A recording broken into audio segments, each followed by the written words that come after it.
पूरे हिंदू समाज को हिंसक कहना ये गंभीर विषय है। നിന്നെ സമ്മതിക്കണം. നിന്റെ വായിൽ എങ്ങനെയാടാ ഇത്രയും പെട്ടെന്ന് ഇത്രയും വലിയ നുണകൾ വരുന്നേ? Humpty Dumpty sat on a wall. Twinkle twinkle little star.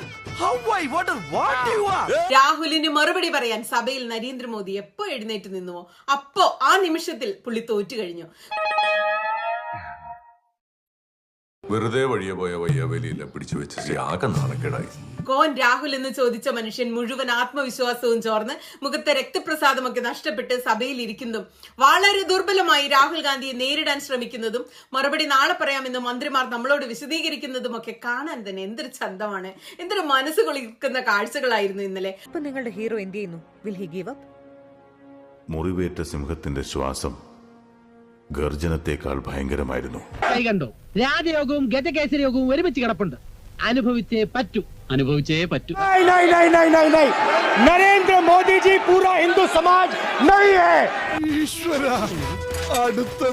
സാരില്ലടാ, നീ എവിടെ പരിപാടി അവതരിപ്പിച്ചാലും ഇത് തന്നെയാണല്ലോ നിന്റെ बीजेपी पूरा हिंदू समाज नहीं है, आरएसएस पूरा हिंदू समाज नहीं है। ഇവിടെ എന്തൊക്കെ ബഹളായിരുന്നു, ഇപ്പൊ എന്തായി? ഞാൻ എന്നെ പറഞ്ഞില്ലേ ഇതൊക്കെ പറ്റിപ്പാണെന്ന്. ഇയാളെ ഇനി നമ്മൾ വിശ്വസിക്കൂല. കള്ളെ, കാട്ടുകള്ളെ. തലച്ചോറില്ലാതെയും ഒരു ജന്തുവിന് ഇത്രയും കാലം ജീവിക്കാമെന്നതിന് ഏക ഉദാഹരണമാണ് ഈ തിരുമണ്ടൻ. ഭാരത് മാതാ കി ജയ് വിളികൾക്ക് ജയ് സംവിധാൻ എന്ന് പറഞ്ഞുകൊണ്ട് ഭരണഘടന ഉയർത്തി കാണിച്ച് ചിരിച്ചുകൊണ്ടാണ് രാഹുൽ ഗാന്ധി സംസാരിക്കാൻ തന്നെ തുടങ്ങിയത്.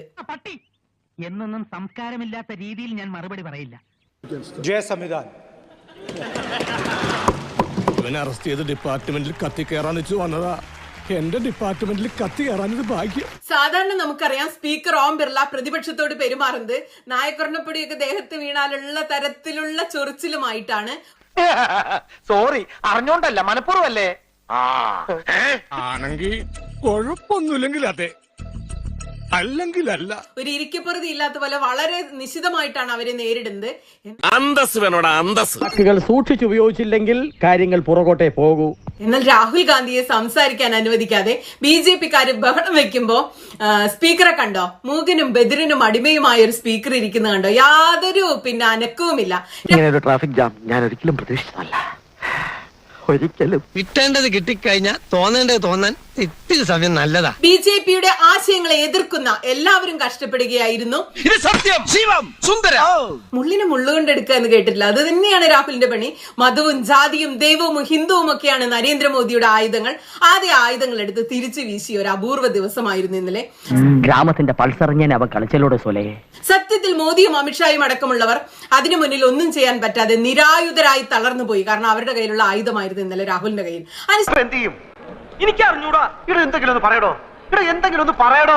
ഭാരത മാതാക്കി ജയ്. അതും ഇതുമായിട്ട് എന്താ ബന്ധം? താനല്ലേ പറഞ്ഞ എന്തെങ്കിലും ഒന്ന് പറയാൻ. മോദിക്കും രാഹുലിനും സ്പീക്കർ കൈ നൽകിയതിലെ വ്യത്യാസം പറഞ്ഞ് സ്പീക്കറെയും രാഹുൽ ഗാന്ധി പരിഹസിക്കുകയാണ്. മോദിയെ കണ്ടപ്പോൾ സ്പീക്കർ കുമ്പിട്ട് വണങ്ങിയെന്നും രാഹുലിന് നിവർന്നു നിന്നുകൊണ്ട് കൈ നൽകിയെന്നും രാഹുൽ ഗാന്ധി പറയുമ്പോൾ പ്രധാനമന്ത്രി സഭയുടെ നേതാവല്ലേ എന്ന് സ്പീക്കർ പറയുന്നു. സഭയുടെ നേതാവ് സ്പീക്കർ ആണെന്നും ബാക്കി എല്ലാവരും സ്പീക്കർക്ക് താഴെയാണെന്നും രാഹുൽ പറയുന്നു. അത് നിങ്ങൾക്കൊന്നും കഴിയാവില്ല, അതിന് ഇത് കുറച്ച് വേണം. തലയ്ക്ക് പ്രാന്ത അല്ല, ബുദ്ധി. തലയ്ക്ക് മീതെ ശൂന്യാകാശം, താഴെ മരുഭൂമി എന്നൊരു പാട്ടുണ്ടല്ലോ. അതുപോലെയാ ഇപ്പൊ എന്റെ അവസ്ഥ. എന്നാ പിന്നെ വരാനുള്ളത് ഏതെങ്കിലും ഓട്ടോ പിടിച്ചു വരും മുമ്പ് ഞാൻ പോട്ടെ. ദൈവം കാക്കട്ടെ. എന്നെ ഒരു ചുവന്ന സ്വിച്ച് കാണുന്നുണ്ടോ? കാണുന്നുണ്ട്. ചുവന്ന സ്വിച്ച് അമർത്തി. അമർത്തി.